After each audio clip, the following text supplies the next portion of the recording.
I would like to note that today the following judges are present with me in the Great Hall of Justice: Vice President Gevorgyan and Judges Tomka, Abraham, Yusuf, Sebutinde, Iwasawa, Nolta, and Charlesworth, and Judges Ad hoc, Pillay and Kress, while Judges Benuna, Shway, Bandari, Robinson, and Salam are participating by video link. The Court meets today to hear the first round of oral argument of the Gambia. I shall now give the floor to the agent of the Gambia, His Excellency Mr. Dauda Jallow. You have the floor, Your Excellency.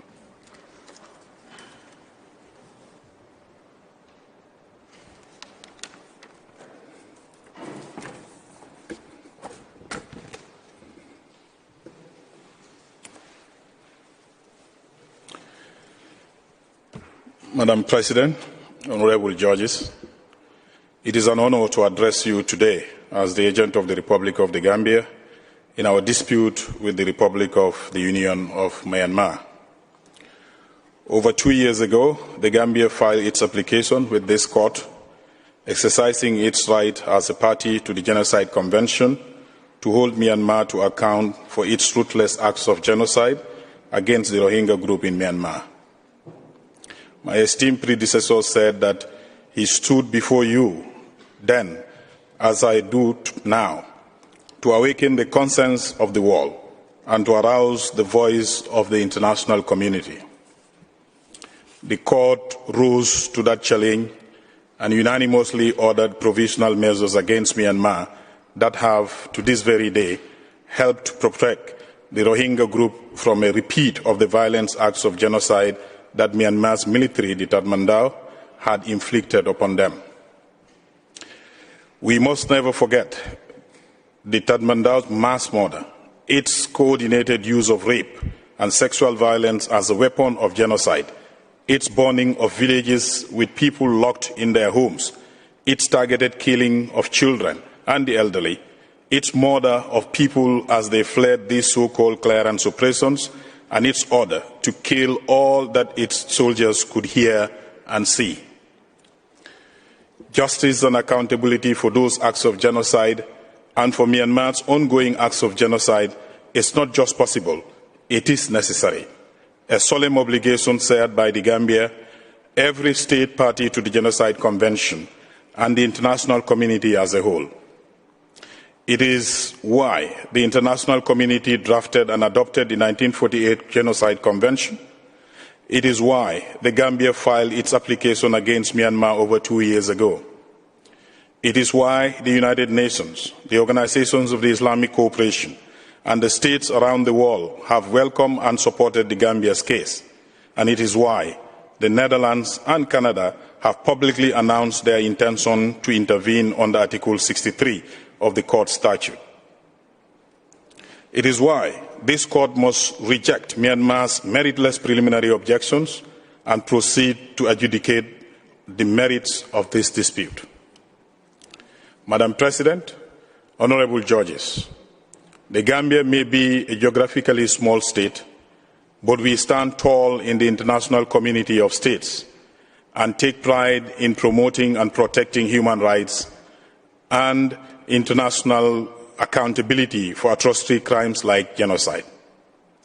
We work bilaterally with other states and through multilateral institutions in our sovereign capacity for these and other national goals. It is a statement to the Gambia's diplomacy. It is a testament to the Gambia's diplomacy that the 57 member states of the OIC formally endorsed and supported our action before this court, not to mention the many others who have subsequently done the same. We are no one's proxy. As my predecessor told you at the outset of this case, this is very much a dispute between the Gambia and Myanmar. We seek to protect not only the rights of the Rohingya, but our own rights as a state party to the Genocide Convention by holding Myanmar to its acknowledgement party's obligation and not to commit genocide, not to incite genocide, and to prevent and punish genocide. These violations of the Genocide Convention are a stain on our collective conscience, and it would be irresponsible to pretend that it is not our business. We make it our business when we, as civilized nations, committed ourselves to the pact under the 1948 Genocide Convention. At the last oral hearings, Myanmar raised the very same objections that are before the court now.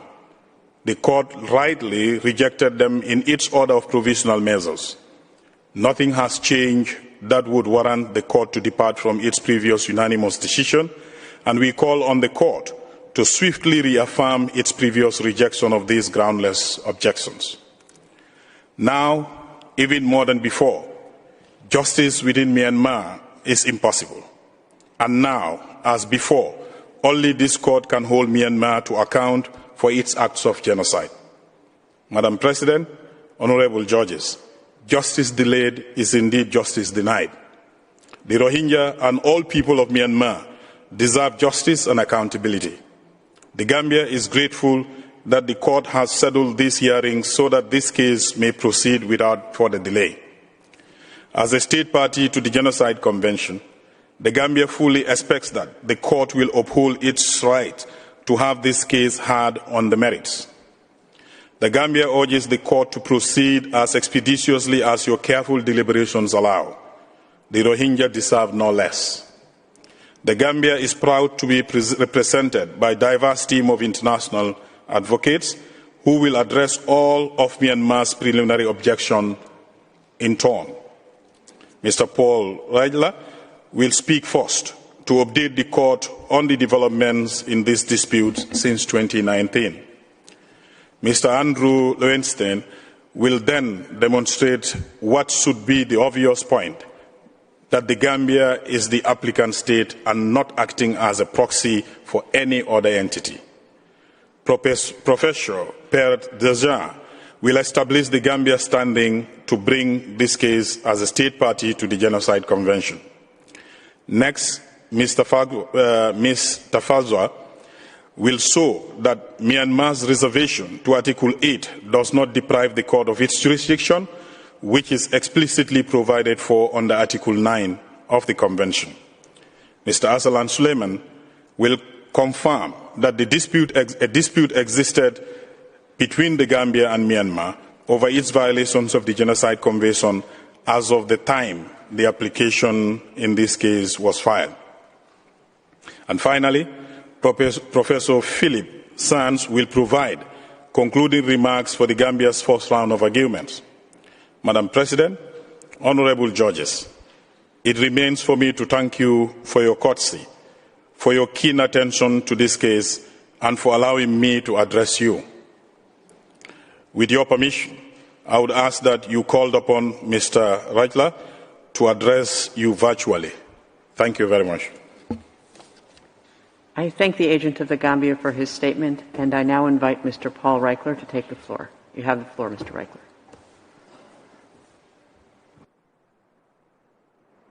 Madam President, members of the court, good afternoon. It is, as always, an honor for me to appear before you. It is a special privilege to do so in this case on behalf of the Gambia and to speak in support of its efforts to protect the Rohingya people in Myanmar from destruction as a group by the respondent state, and to prevent further state-initiated acts of genocide against them by holding Myanmar accountable under the Convention on the Prevention and Punishment of the Crime of Genocide. Madam President, a lot has happened since the parties last appeared in this court in December 2019.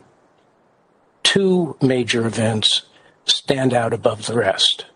First, in January 2020, the court indicated provisional measures. Second, 1 year later, in February 2021, Myanmar's armed forces, the Tatmadaw, overthrew the elected civilian government. They then filled top governmental positions, including Prime Minister and Deputy Prime Minister, with the same senior army generals whom United Nations bodies have accused of responsibility for the acts of genocide that, according to their findings, were committed against the Rohingya people between 2016 and 2018. These two overarching events and their consequences set the context in which these hearings on Myanmar's preliminary objections are taking place. My remarks today will be addressed to them and the implications they have for the remainder of the proceedings in this case, including Myanmar's effort by means of its preliminary objections to escape the court's jurisdiction. Madam President, there is good news and bad. The good news is that the provisional measures indicated by the court in January 2020 are having an effect.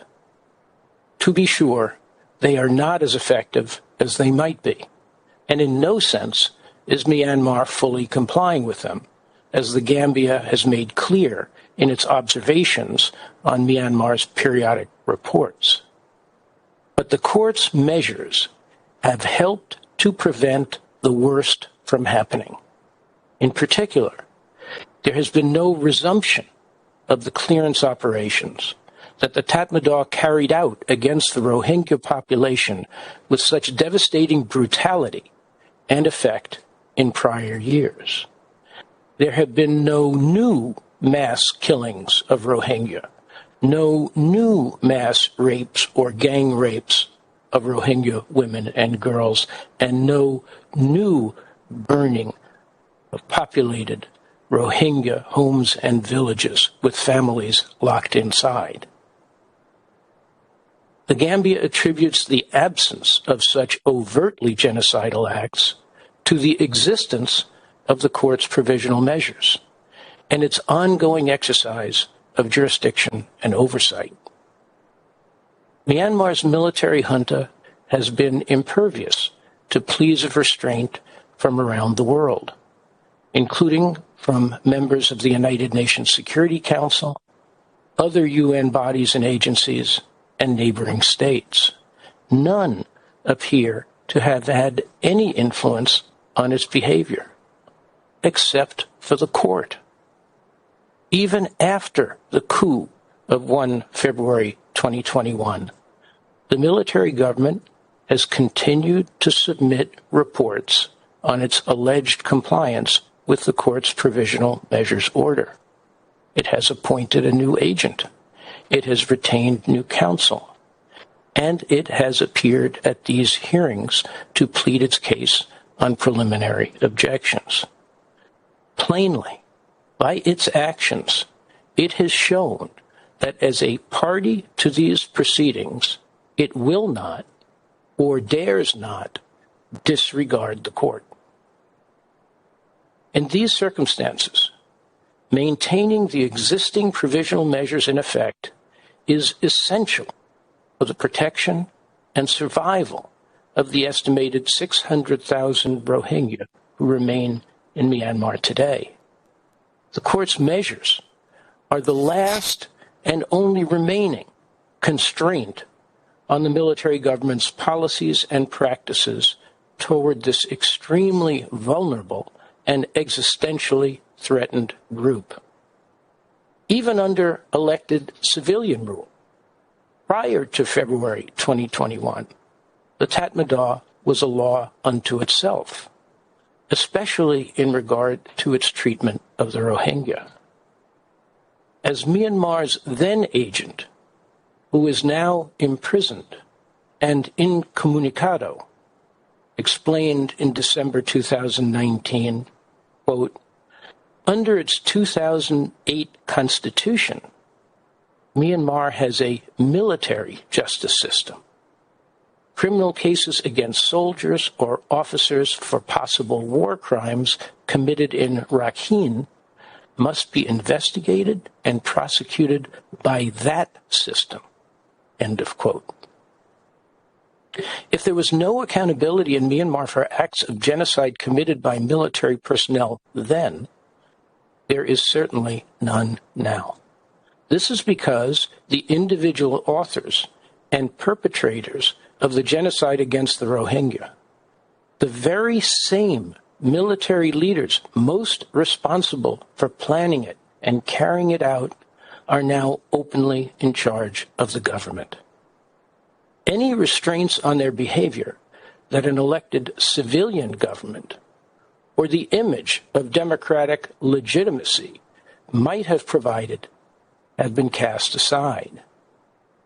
The Tatmadaw now exercise all state power nakedly and directly. And that is the bad news. And it is still worse. The devils are in the details.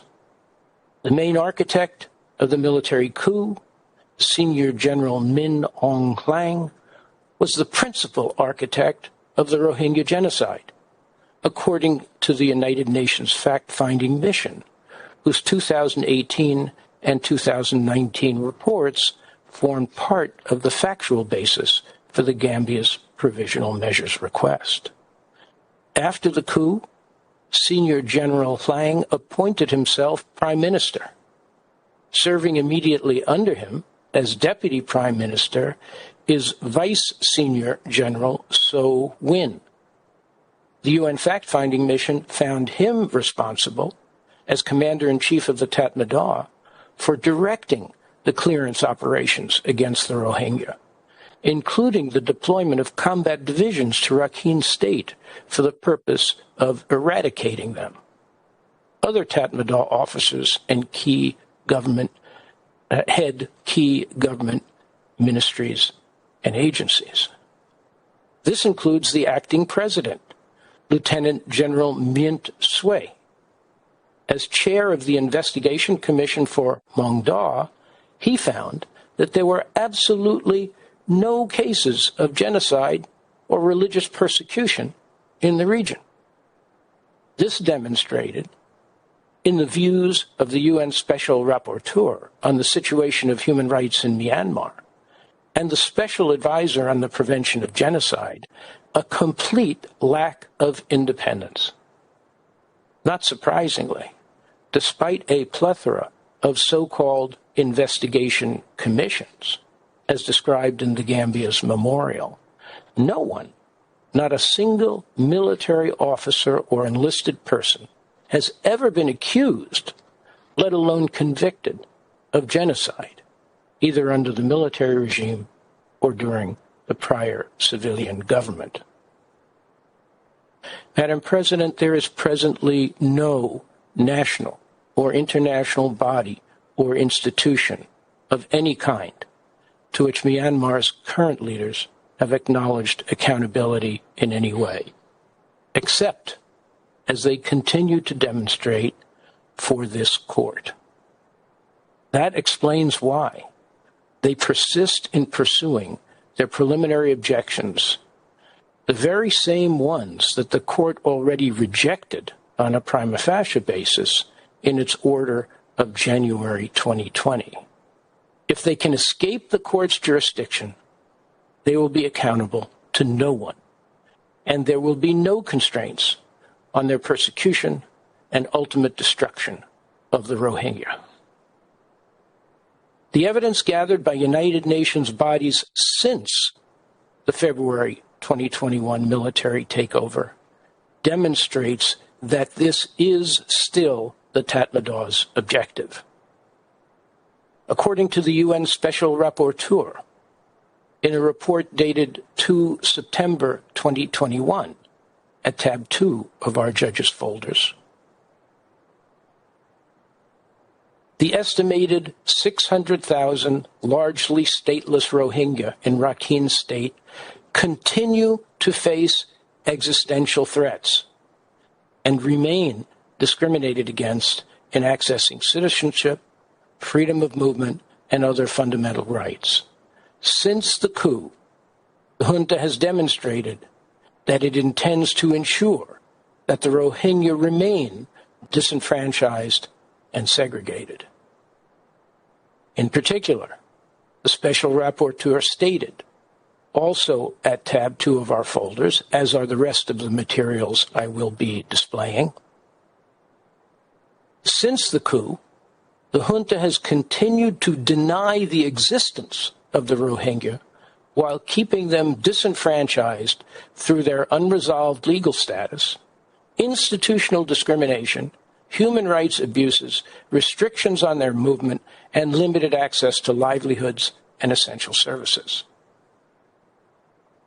Among other forms of discriminatory treatment that threaten to destroy the Rohingya as a group, the junta, quote, the junta continues to force or coerce Rohingya to accept the National Verification Card, NVC. The NVC process, the NVC process continues to require Rohingya to self-identify as foreigners, and as such, remains an administrative tool to erase Rohingya ethnic identity. In an official public statement issued last month, on 7 January 2022, Myanmar's Ministry of Foreign Affairs criticized the International Organization for Migration for its use of the term Rohingya. Myanmar steadfastly rejects the term Rohingya, which has never existed in legal and historical records of the country, and the people of Myanmar do not recognize it. The military government continues to block citizenship for Rohingya in innumerable ways and to deny them the fundamental rights that only citizens can enjoy, including those rights regarding birth and marriage.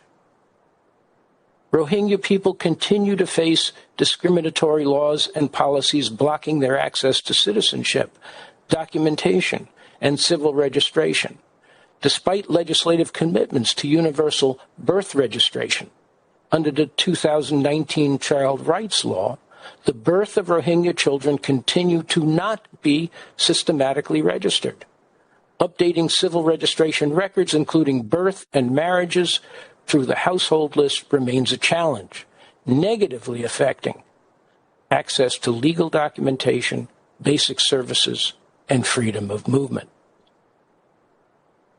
The statelessness, internment, and movement restrictions maintained by the junta deny the Rohingya access to the basic necessities of life and leave them especially vulnerable to destruction by the state.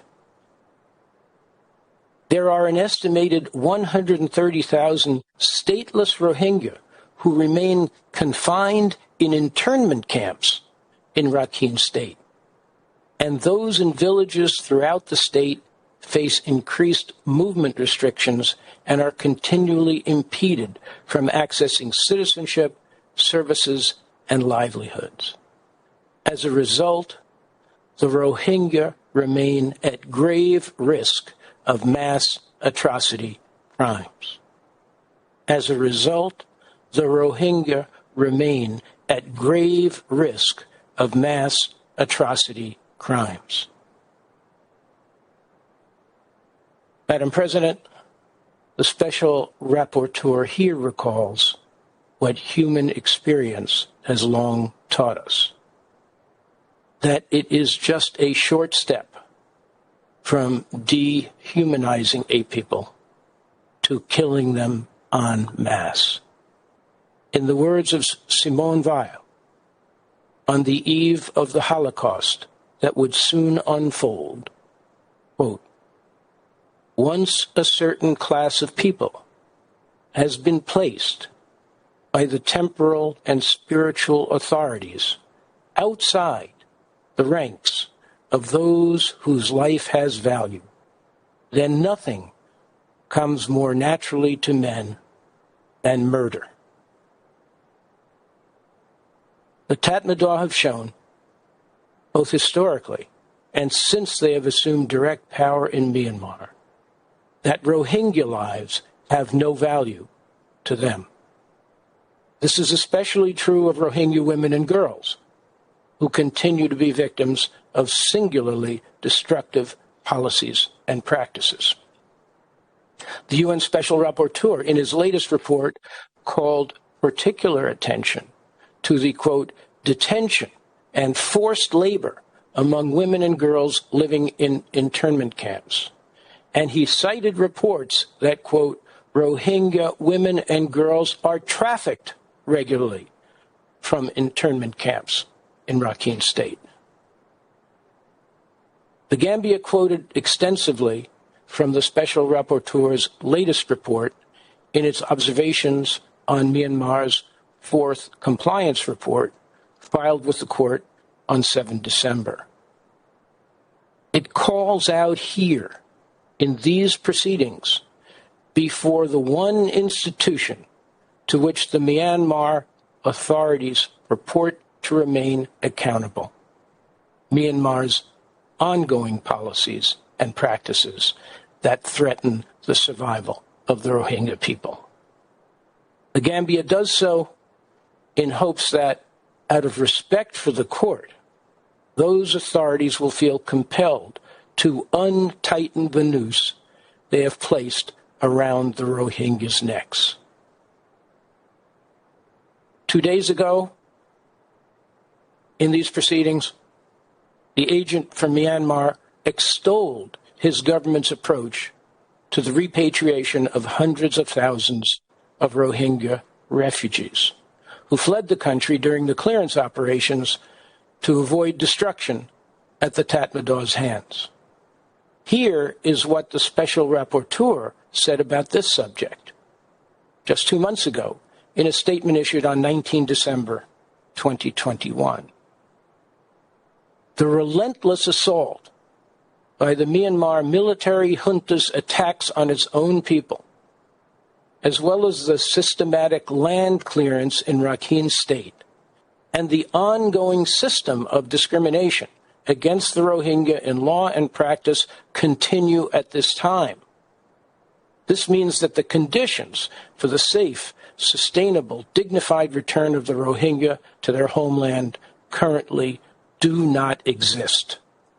It will take considerable time and significant effort to create such conditions in Myanmar. Madam President, my colleagues who follow me today will demonstrate one by one why each of Myanmar's 4 preliminary objections has no merit whatsoever. The court was correct in rejecting them on a prima facie basis 2 years ago, and Myanmar has failed to make them any more meritorious in the time since then. Not in its written pleading of 20 January 2021, and certainly not in its oral presentations on 21 February 2022.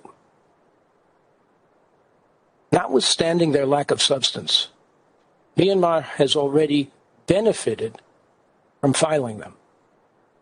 It has stopped the clock on the merits phase of the case for over a year since the objections were filed in January 2021. In so doing, it managed to obtain a lengthy delay in the filing of its counter-memorial, which may not be due until sometime next year.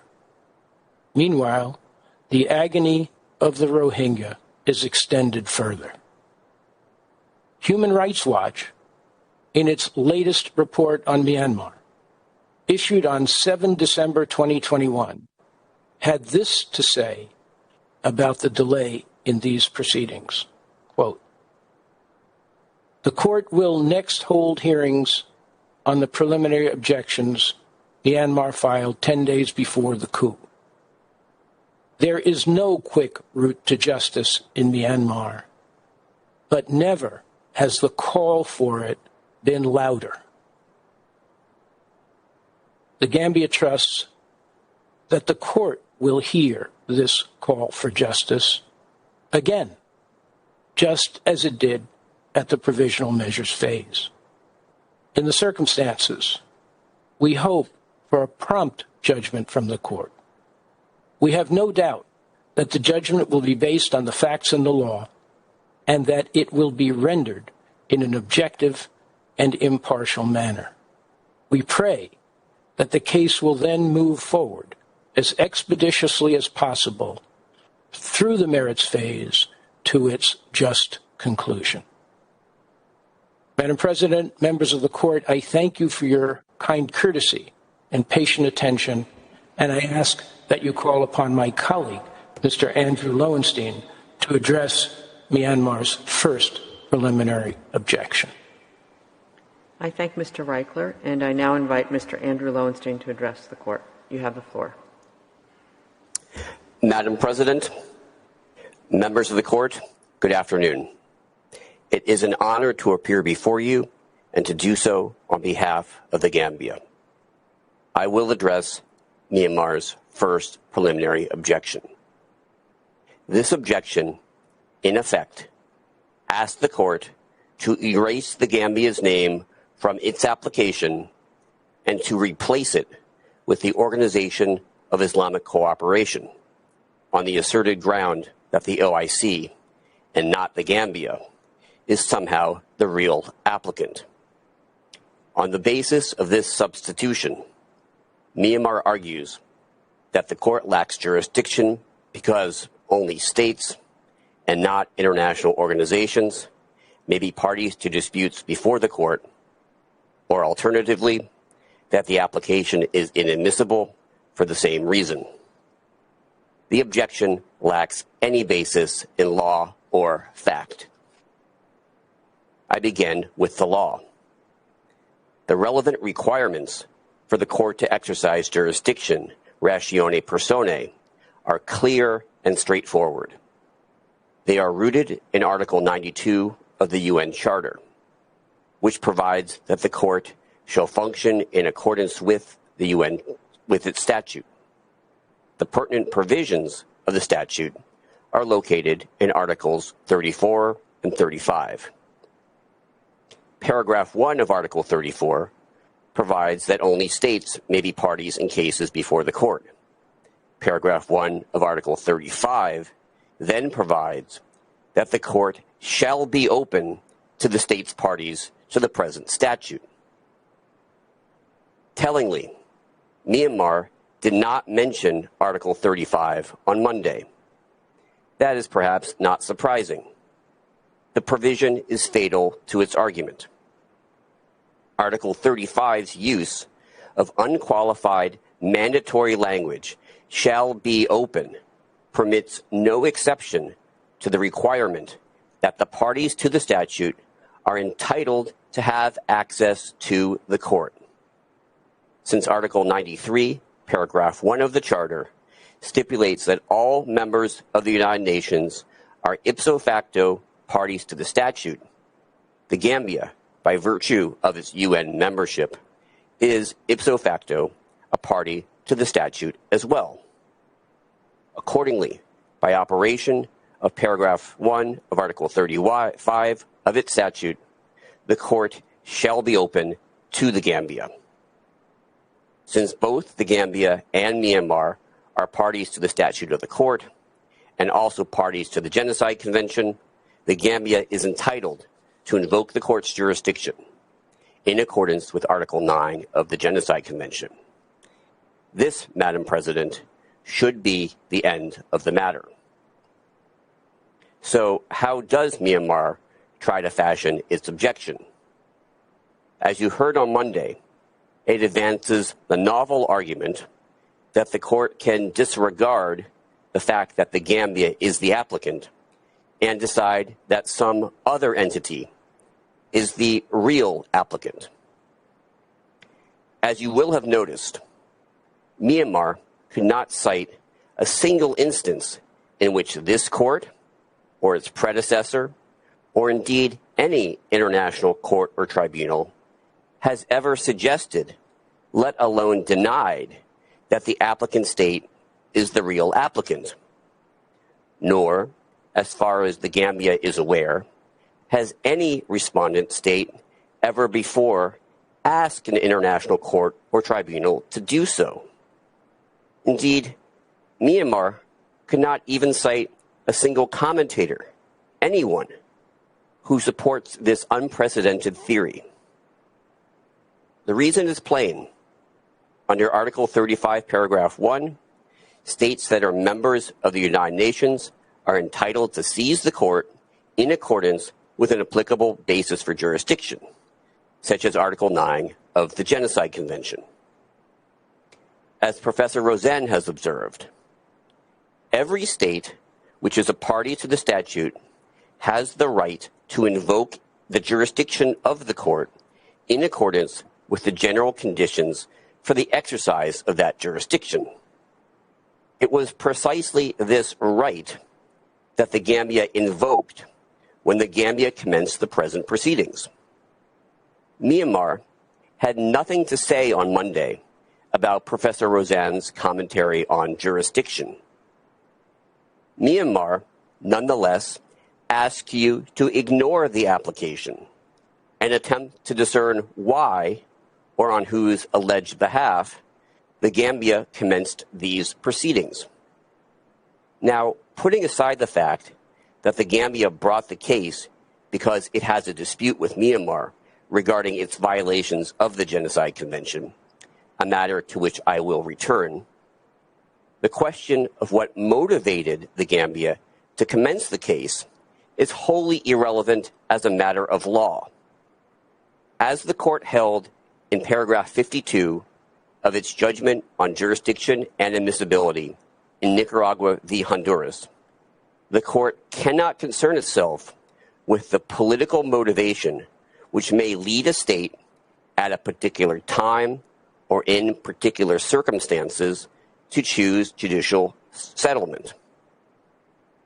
The court's case law has thus been clear that it does not matter whether the Gambia's motivation for bringing the case was its outrage over Myanmar's genocidal acts, the urging of other members of the international community, a proposal by the OIC, or any other reason. As the court held, none of this has any relevance for the exercise of its jurisdiction. There is good reason for this. As Professor Tamushat has observed, the court's holding that any possible political motivation of an application is irrelevant for the discharge of its judicial function would seem to be the court's final word on the issue. That is because, Professor Tamushat further observed, the court would emasculate itself if it refrained from agreeing to clarify the legal position in disputes of great importance for peace and security. Myanmar did not address Professor Tamushat's commentary either. So, how does Myanmar make its argument? On Monday, while conceding that the applicant's motivation is irrelevant to the exercise of jurisdiction, Myanmar argued that its objection is not based on the Gambia's motivation, but rather on whether the Gambia is the real applicant. This artificial formulation provides Myanmar no help at all. Myanmar's thesis for why the Gambia is not the real applicant depends on proving that the Gambia commenced the case at the OIC's behest rather than for its own reasons. That is inevitably a question of motive, the very definition of which is a cause or reason that moves the will and induces action. As the court has ruled, such factors are irrelevant to the exercise of its jurisdiction or the admissibility of an application. Nor is Myanmar helped by arguing, as it also did on Monday, that whether the Gambia is the applicant is a question of substance that calls for objective determination. Even if that were correct, all the court would need to determine objectively is whether the Gambia is a party to the statute of the court. The UN Charter specifies how this is done. Parties to the Charter are ipso facto also parties to the statute. So, to the extent there is anything to be objectively determined, it is accomplished by verifying that the Gambia is in fact a member of the UN. As the Gambia indisputably meets that qualification, the requirements for jurisdiction ratione personae are satisfied. For the court to decide otherwise would be truly extraordinary. Turning now to the facts. The Gambia is, by any measure, the real applicant. On Monday, Myanmar tried to cast doubt on that reality by referencing an eclectic variety of websites, articles, tweets, and press releases. But Myanmar deliberately glided over the evidence that matters. And in making this argument, it was surprising to hear its counsel contend that the Gambia has said nothing about the events leading to the case. That is simply not true. So let's begin with what the Gambia has in fact said about the case. Madam President, the then agent and Attorney General of the Gambia, Mr. Abubakar Marie Tambadou, himself a former war crimes prosecutor at the International Criminal Tribunal for Rwanda, told the court why the Gambia brought the case and how it came about when he addressed you at the opening of the Provisional Measures hearing. He explained this in very direct terms. He recounted how he had visited the refugee camps in Bangladesh as part of an OIC delegation, and how, as he listened to the stories of the refugees, he could smell the stench of genocide from across the border in Myanmar. And he explained how he heard stories of helplessness in the face of mass killings, of mass rape and mass torture, and of children being burnt alive in the sanctuary of their homes and places of worship. The stories of these victims, the Gambia's agent told you, were all too familiar to me from a decade and a half of interaction with surviving victims of the Rwandan genocide. He further explained why the plight of the Rohingya had a particular resonance for the Gambia and why the Gambia was motivated to act. He told you 22 years of a brutal dictatorship in my own country has taught us that we must use our moral voice in condemnation of the oppression of others, wherever it occurs around the world, so that others will not suffer our pain and our fate. And so, the Gambia assumed a leadership role in mobilizing international action against the genocide of the Rohingya.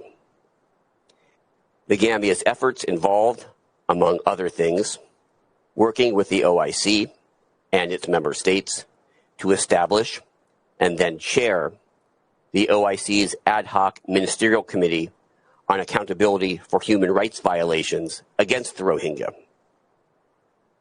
This does not in any way suggest, as Myanmar tries to argue, that the Gambia's actions, including those done in coordination with or through the OIC and or its ad hoc committee, are not the Gambia's own. Indeed, the Gambia's public statements regarding its efforts to promote accountability for Myanmar's crimes demonstrate that the Gambia itself was taking these actions, and that the Gambia was imploring the international organizations to which it belonged, including especially the UN and the OIC, to further that objective. For example, on the 25th of September 2018, that is over a year before filing the case, the president of the Gambia reported on these efforts to the UN General Assembly. He stated, as the upcoming chair of the next OIC summit, the Gambia has undertaken, through a resolution, to champion an accountability mechanism that would ensure that perpetrators of the terrible crimes against the Rohingya Muslims are brought to book. As you can see, the President of the Gambia was apprising the General Assembly of the Gambia's use of the OIC to seek protection for the Rohingya and accountability for the perpetrators of the crimes committed against them. With respect to its interactions with both the UN and the OIC, the Gambia was acting in its own right and for its own purposes.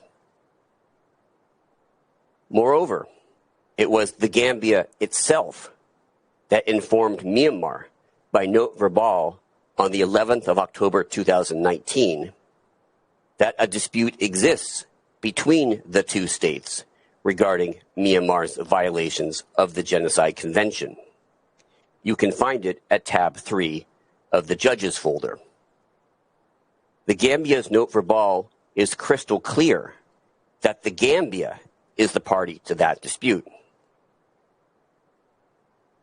The Gambia stated, "The Republic of the Gambia is deeply troubled by the findings of the UN fact-finding mission regarding the ongoing genocide against the Rohingya people. This has been the case for more than a year, as the record indisputably shows." The Gambia's note verbal further stated that the Gambia considers those findings well supported by the evidence and highly credible, and is disturbed by Myanmar's absolute denial of those findings and a refusal to acknowledge and remedy its responsibility. The Gambia's note verbal also informed Myanmar that the Gambia insists that Myanmar take all necessary actions to comply with these obligations. There can be no confusing the Gambia with the OIC. The same note verbal distinguished between the two when it informed Myanmar that the Gambia fully endorsed a resolution of the OIC calling upon Myanmar to take measures to immediately halt all vestiges and manifestations of the practice of genocide against the Rohingya. Myanmar tries to argue that the Gambia acted on instructions from the OIC. The record shows otherwise. To begin with, it was the Gambia that conceived the idea of bringing a case against Myanmar under the Genocide Convention. As a sovereign state, the Gambia did not need anyone else's instructions or permission to pursue it. The fact that the Gambia sought and received the OIC's support and encouragement is both understandable and immaterial for purposes of this case. It is understandable because for a small state like the Gambia, gaining the political support of the 57 member states of the OIC manifestly increased the influence within the international community that could be brought to bear on Myanmar.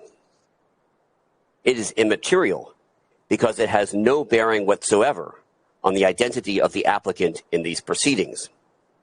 It certainly does not make the OIC the applicant, as the court held in its provisional measures order. The fact that the Gambia may have sought and obtained the support of other states or international organizations in its endeavor to seize the court does not preclude the existence between the parties of a dispute relating to the Genocide Convention. As my colleague, Mr. Suleiman, will explain, there is undoubtedly such a dispute. Accordingly, independently of whether the OIC supported, encouraged, endorsed, proposed, requested, tasked, or whatever else may be Myanmar's preferred word to describe the OIC's relationship to the Gambia's decision to bring the case, the bottom line is this. The Gambia's decision to invoke the court's jurisdiction under Article 9 was the Gambia's decision, no one else's. That decision was undertaken at the highest levels of the Gambian government, In July 2019, a session of the Gambia's cabinet, presided over by His Excellency President Adama Barrow, discussed and approved the proposal for the Gambia's leading legal action against Myanmar at the International Court of Justice. In particular, the official statement of the Office of the Gambia's President records that the Attorney General and Minister of Justice presented a paper on the OIC proposal for the Gambia to lead the international legal action against Myanmar. The statement then memorializes that the Cabinet approved the proposal and also approved the Attorney General's appointment to represent the Gambia throughout the proceedings. To these facts, on Monday, Myanmar could only respond that when the Gambian cabinet decided to bring the case, its announcement of this decision stated that the Gambia would lead the legal action. According to Myanmar, lead is insufficient to establish that the Gambia is the real applicant. So Myanmar's argument comes down to this. The court cannot exercise jurisdiction over a claim under the Genocide Convention because, in Myanmar's estimation, the cabinet of a sovereign state, when taking a sovereign decision for that state to initiate judicial proceedings, used the wrong verb. But even then, to leave the case is not to serve as anyone's puppet or proxy. The fact that the OIC has assisted in organizing political and financial support does not transform the OIC into the applicant or otherwise wrest the case away from the Gambia. The OIC itself has made clear that the case is not the organization's, but the Gambia's. The September 2019 report of the meeting of the OIC's ad hoc ministerial committee, when discussing the OIC's support for the Gambia, acknowledged the Gambia's prerogative to select a legal firm to pursue the case in the ICJ and took note of the Gambia's choice of the legal firm. On Monday, Myanmar asked, does this not suggest that this prerogative was conferred by the OIC? No, it does not. Here, it is Myanmar that uses the wrong verb. Conferred implies that something was given. Acknowledged, which is the word used by the ad hoc committee, constitutes affirmation of a fact or situation that already exists. In this case, it was the Gambia's prerogative as the applicant state to select its own counsel. The court need only consider another part of the same report, which Myanmar elected not to show you. This describes the litigation as the case undertaken by the Gambia. And to this I would add that counsel for the Gambia receive and accept instructions exclusively from the Gambia's agent, no one else. That has remained the case at all times, including in the preparation of the Gambia's application, its memorial, its written observations on Myanmar's preliminary objections, and all of the Gambia's observations on Myanmar's reports under the Provisional Measures Order.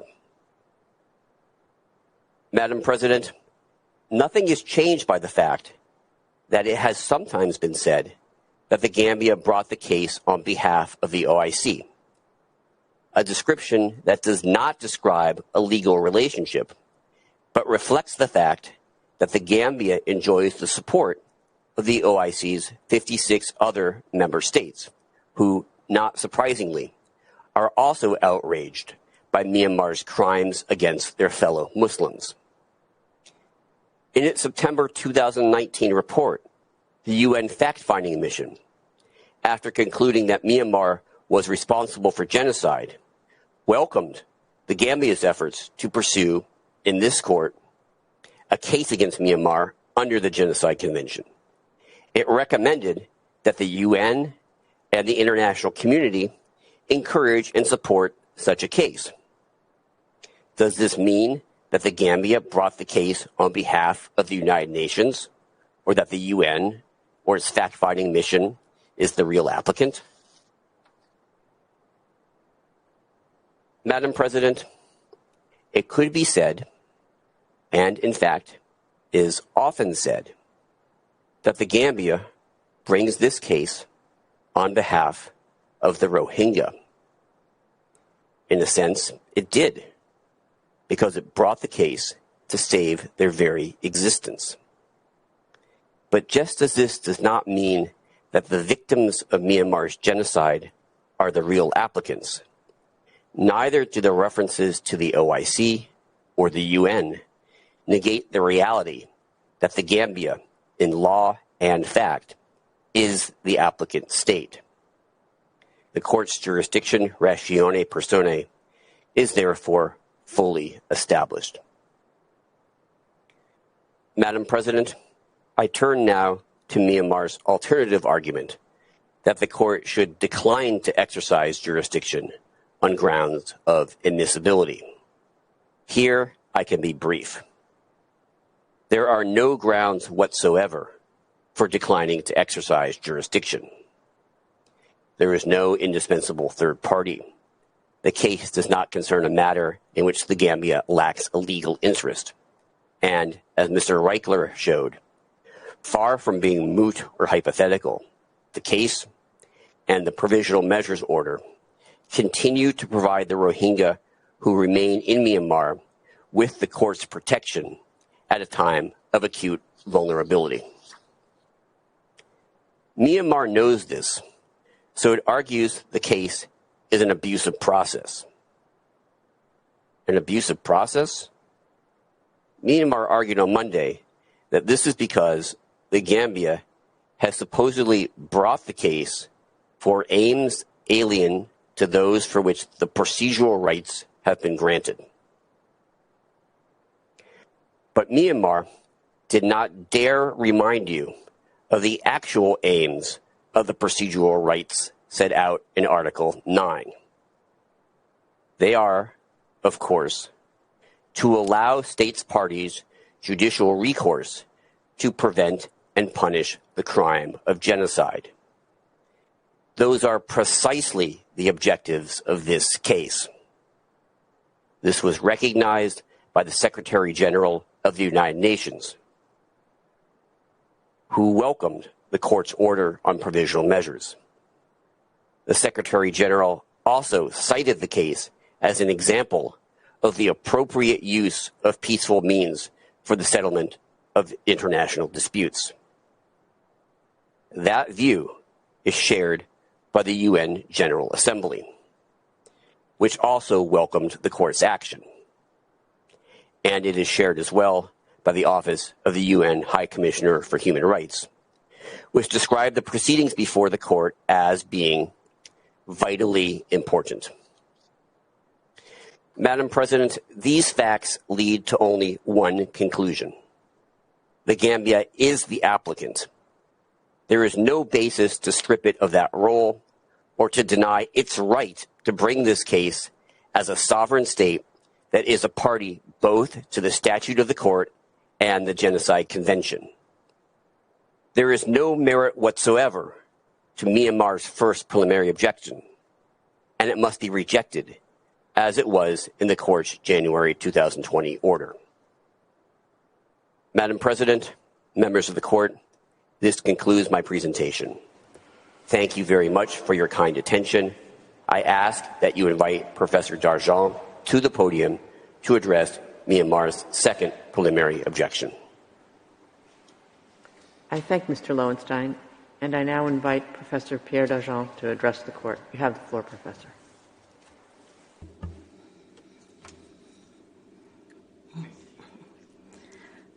Thank you, Madam President.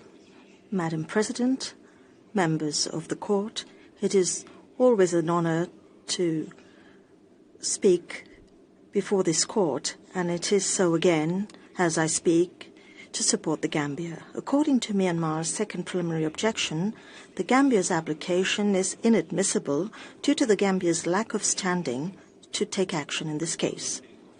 Just like the other preliminary objections of Myanmar, this second objection had already been raised during the provisional measures stage. However, what is new since Monday's hearing is the reason given by Myanmar to support this objection. I would like to address this point in the first part of my pleading. I will then address the issue of common interest that characterizes the erga omnes partes obligations and its significance with respect to the present case. In the third part of my presentation, I will come back to the question of standing to take action per se. And I will conclude in the fourth part by briefly examining Article 9 of the Convention, given what Myanmar has said about it in its written pleadings regarding the Gambia's standing to take action. Madam President, during the December 2019 hearings, Myanmar did not challenge the Gambia's right to invoke its international responsibility. This court's order of January 2020 states clearly, and I quote, Myanmar accepts that because of the erga omnes partes character of some obligations under the Convention, the Gambia has an interest in Myanmar's compliance with such obligations. End of quote. Myanmar thus accepted that the Gambia could indeed invoke its international responsibility. However, Myanmar challenged the Gambia's standing to take action before the court. That is to say, to bring this dispute arising from this invocation before the court. This is what has led to the rather absurd dead end according to which the dispute could indeed arise and exist following the invocation of Myanmar's responsibility, but it was not likely to be brought before the court for judgment. Whatever be the case, during the provisional measures stage and also in its written submissions supporting its preliminary objections, Myanmar argues that the Gambia did not have standing to take action before the court because Article 9 of the Convention excluded any actio popularis. As I mentioned at the outset, I will come back to this point at the end of my pleading. But since then, Myanmar has changed governments and councils and has modified its legal arguments. It now argues that the Gambia doesn't even have standing to invoke Myanmar's international responsibility. And why is that so? Because the Rohingyas, who are persecuted and killed by Myanmar, don't have Gambian citizenship. Yes, members of the court, you heard me right. Apparently, the Gambia cannot invoke Myanmar's responsibility and therefore would not have standing to bring the present dispute before the court because the victims of the clearance operations conducted by the Tatmadaw don't have Gambian nationality.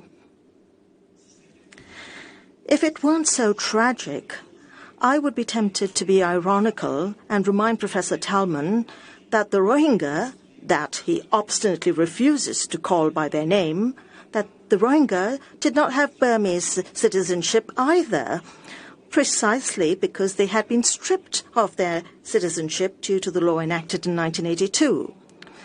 However, I would prefer to quote the exact words that he used on Monday. He said, and I quote, "The nationality of claims rule applies to the invocation of responsibility by both injured and non-injured states, and irrespective of whether the obligations breached is an erga omnes partes or erga omnes obligation.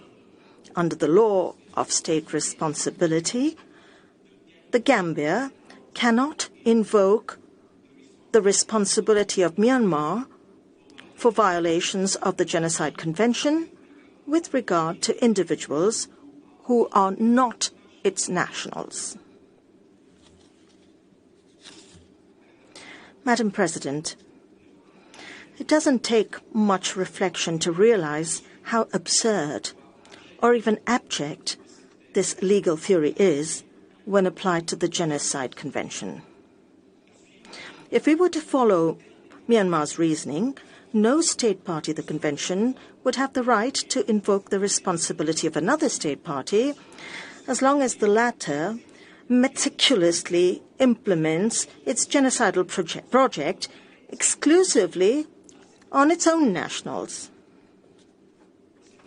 We all know, however, that genocide generally begins within a country and that most often it targets the nationals of the genocidal state itself, a group that forms a certain ethnic, racial and religious group.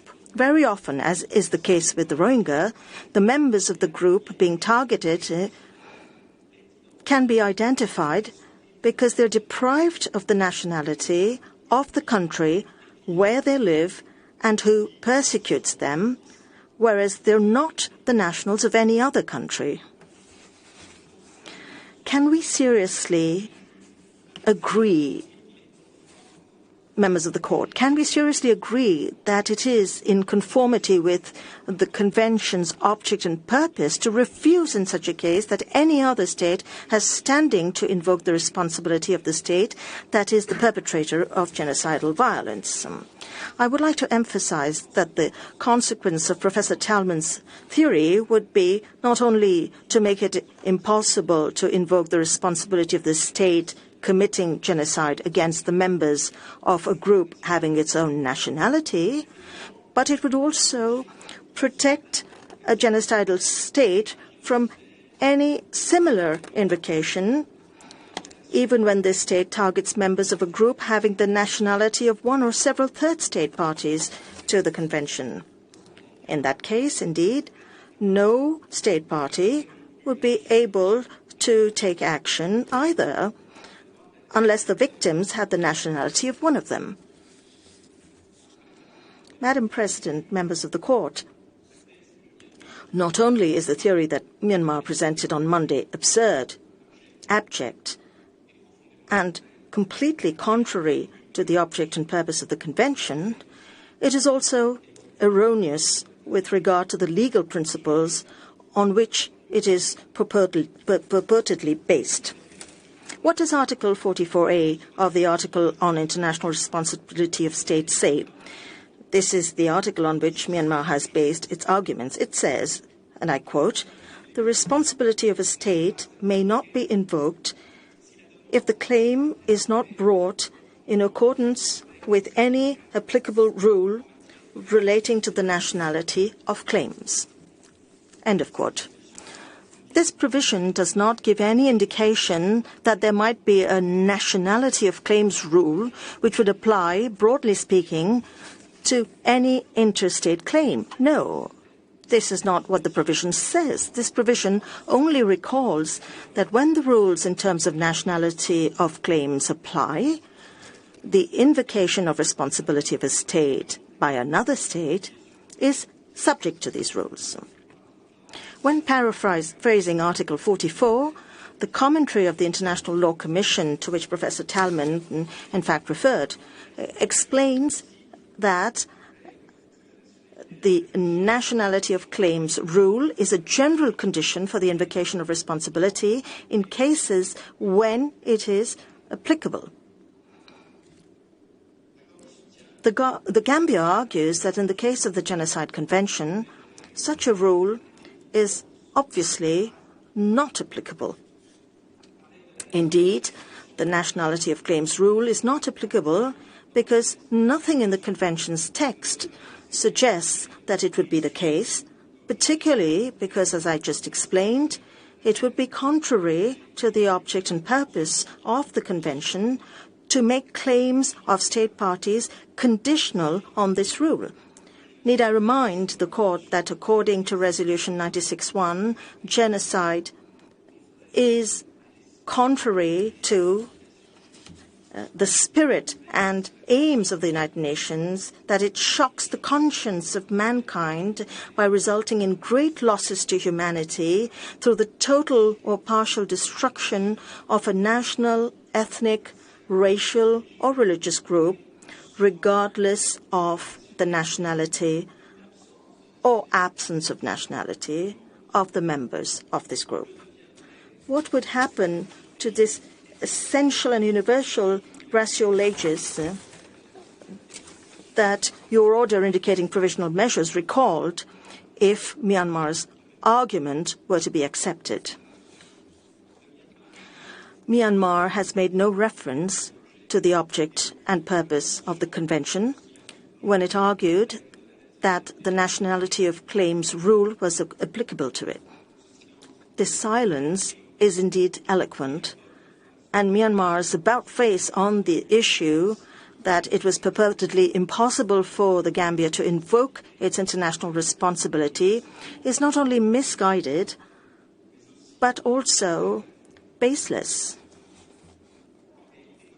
In reality, and as Myanmar accepted in December 2019, but no longer seems to accept, it is indeed in the Gambia's interest that Myanmar fulfills its obligations, and this interest exists under Convention due to the erga omnes partes nature of its obligations.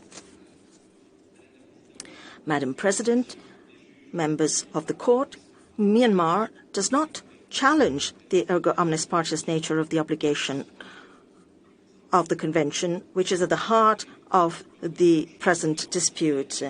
Without going to the details of your jurisprudence, which is well established in this regard and that you recalled in your order of January 2020, Myanmar is nonetheless attempting to minimize its scope by arguing that a common interest, the existence of a common interest with respect to compliance with the Convention would not constitute an individual legal interest,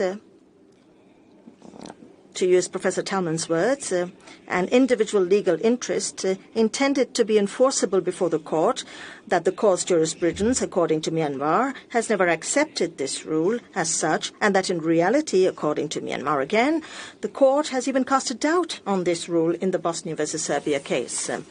And yet, since the 1951 advisory opinion, this Court's jurisprudence tells us that in a convention such as the Genocide Convention, and I quote, the contracting states do not have any interests of their own. End of quote. Myanmar is attempting to look for something in your jurisprudence that the Court has excluded over 70 years ago. When it concerns the Genocide Convention, there is no question of individual legal interest, and as the advisory opinion has already indicated, common interest of contracting parties belongs to one and all. However, this in no way implies that each state party would be deprived of an interest to comply with the Convention. Quite the opposite, actually. When a state party invokes the responsibility of another state that is bound by the Convention, it does indeed have an interest in doing so. However, its interest is not specific to the state itself. Its interest, which is shared by all other parties, is the interest in making sure that the common interest of prevention and repressing genocide is fully protected. As you have emphasized in your order of January 20, and I quote, that common interest implies that the obligations in question are owed by any state party to all the other state parties to the Convention. End of quote. That is to say, to one and all. The Court has inferred in paragraph 41 of its order, and I quote, that any state party to the Genocide Convention and not only a specially affected state, may invoke the responsibility of another state party with a view to ascertaining the alleged failure to comply with its obligations erga omnes partes and to bring that failure to an end. Now, Professor Tallman has somewhat challenged your ruling and has invited you to reconsider it. According to him, a careful rethink would be necessary because you won't have had the benefit of an adversary debate as the court gave its ruling at the provisional measures stage. Now, it's true that Professor Tallman was not the counsel of Myanmar at the time and that the arguments which he developed were not worded by or formed by Myanmar at the time.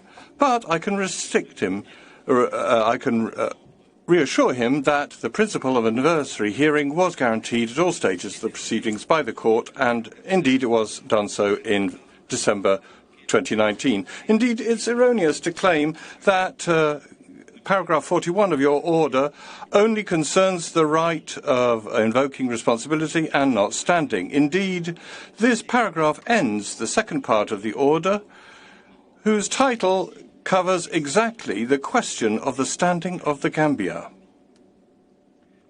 Professor Tallman adds that paragraph 41 of your order does not take into account the requirements of the rule about the nationality of claims, but I've already explained that this rule was not applicable to the claims between states party to the Genocide Convention. Paragraph 91 of the judgment in the Barcelona traction case, which was raised by Professor Tallman, also does not challenge this conclusion, because the court compares universal instruments for human rights concerning the denial of justice to the European Convention of Human Rights. So there is no mention, or it's not at all a question in this paragraph, of the Genocide Convention. Myanmar has further claimed that the judgment of Belgium versus Senegal would also be no assistance to the Gambia because the court did not need to examine in that case whether the nationality of claims limited the status of Belgium or the standing of Belgium to pursue the case. As an applicant state, Belgium had simply restricted itself to invoking the responsibility of Senegal to a breach of a repressive nature of its obligations. Nonetheless, this 2012 judgment did clearly underscore that as regards erga omnes partes obligations, if a special interest were required, then so as to be able to make a claim concerning the succession of an alleged breach by another state's party, then in a lot of cases no state would be in a position to make such a claim, full stop. So Myanmar is seeking precisely to obtain what the court tried to avoid by the 2012 judgment. Myanmar has also raised the question of the 2007 judgment in the Bosnia versus Serbia case to support its theory about the nationality of claims. But what did the court decide in that case? Well, that it didn't have to settle the question as to whether the nationality of claims limited the right of Bosnia to advance claims for acts inflicted on non-Bosnians outside its territory, lacking evidence to this respect. For the rest, the court simply said that insofar as that request might relate to non-Bosnians victims, it could raise questions about the legal interest or the standing of the applicant as regards such matters, and the significance of the jus cogens character of the relevant norms and the erga omnes character of the relevant obligations. What then should we note in this sentence? Well, that legal interest and standing are put on an equal footing, and that both necessarily depend on the erga omnes character of the obligations under the Convention and the peremptory nature of its norms. The Gambia does not say anything different, and the court reiterated or recalled in its 2020 judgment or order that the obligations of the Convention are indeed erga omnes partes. Madam President, distinguished members of the Court, the Gambia has indeed also has standing to invoke the responsibility of Myanmar and standing to bring this case before you. The Gambia has recognized that this last question is raised whenever the basis for jurisdiction is used, and the Gambia also accepts that it is a general exception, a demand to contentious cases before the court. Now, what actually is standing? Since the Wimbledon case, standing has been nothing else than the interest for the respect of the rules that are at the heart of a given dispute. In other words, the interest that a party has in a dispute to see this dispute settled according to the rules. If this interest exists, then standing is established. In the case of a bilateral obligation, standing derives from the practical and particular interest pursued by the legal action. But when the obligations which should be applied to solve the dispute are erga omnes partes, then it is the opposite that is true. It is then the identity of a party to the instrument bearing these obligations that establishes the act and the interest in acting. This is the same for all states to a party to a convention, because each have, to echo your words, a common interest in ensuring that their acts of genocide are prevented and that if they occur, their authors do not enjoy impunity. As the Court has already underscored, the specific nature of erga omnes partes obligations is due to the fact that each state party has an interest in compliance with them in any given case. Now, these words are opposed in any given case are opposed to those of in a specific case. Professor and later Judge Giorgio Gaia particularly stressed the specific nature of erga omnes obligations in his report to the Institut du Droit International. It is because it is the circumstances particular to each case do not have any bearing on the interest of any state in seeing these obligations respected that these obligations are of an erga omnes partes character.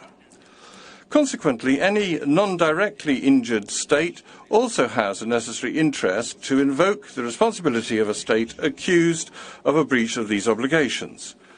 When this invocation ends up in a dispute, as is in the case in the present proceedings, then Article 9 of the Convention opens the way for the Court to whichever of the parties to this dispute wishes to seize it. If the seizing of the Court is by a non-injured party to the dispute, then its standing is due to its interest, which it has in common with other states parties to the Convention, to seeing it respected. It brings me to the last section of my pleadings, distinguished members of the bench. Madam President, distinguished members of the bench, Article 9 is a compromissory clause which is particularly clear and non-ambiguous. As your order of January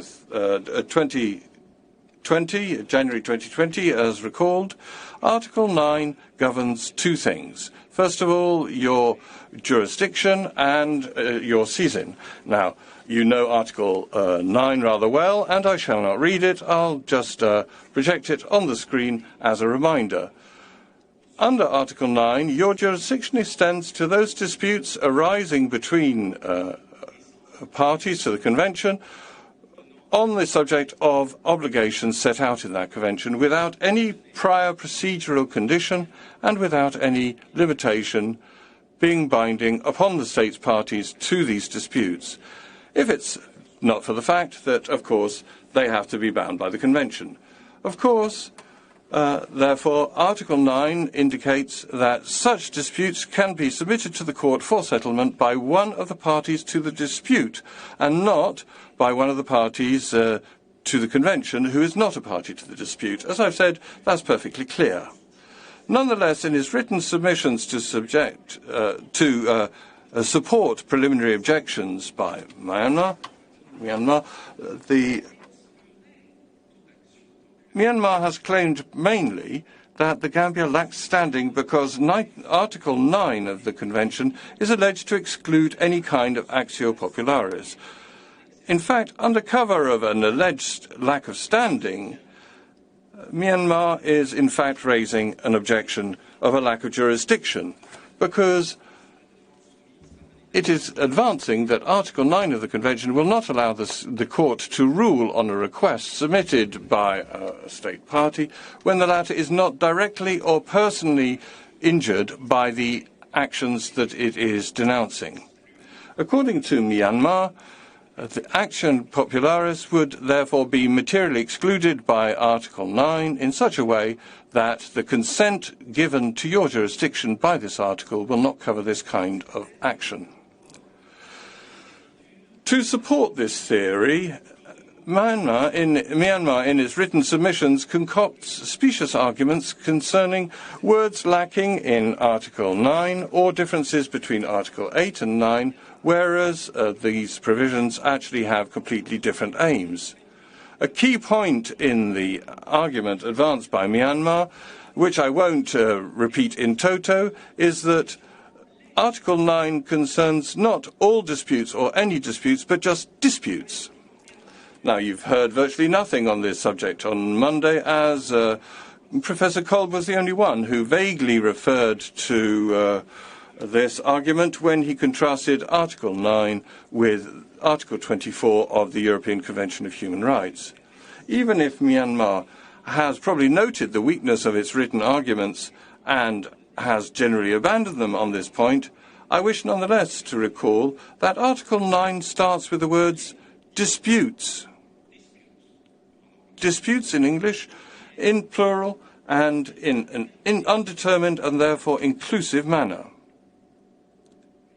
This provision requires disputes at issue between the parties do actually exist and that they should be relating to the interpretation, application or fulfillment of the present convention, which includes disputes, and I quote again, relating to the responsibility of a state for genocide or any other act enumerated in Article 3.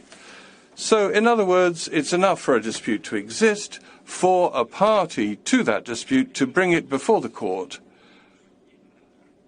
and for these providing, of course, that these two parties are both bound by Article 9.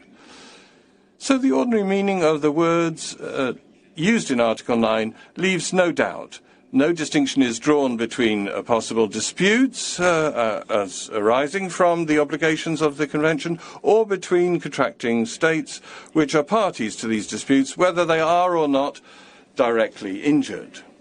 The interpretation of Article 9 proposed by Myanmar is not only contrary to the ordinary meaning of the words which are used and to their context, but it also runs up again against the aim and purpose of the Convention. Despite the clarity of Article 9, Myanmar still asserts in its written pleadings that the tortuous interpretation that it proposes is allegedly confirmed by the travaux préparatoires of the Convention.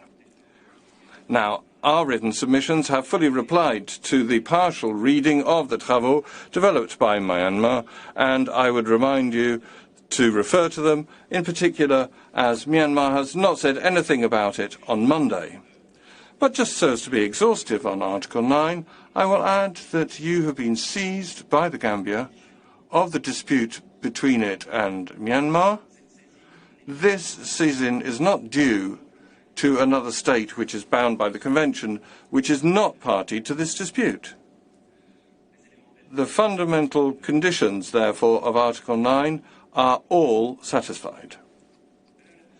Madam President, distinguished members of the Court, for the reasons that I've just expounded, and also for those developed and advanced in our written submissions, this second objectional preliminary opinion objection by Myanmar should be rejected. I would like to thank you for your kind attention and suggest that you would give the floor to Mrs. Paso Dia, perhaps after the break. of 10 minutes. The sitting is adjourned.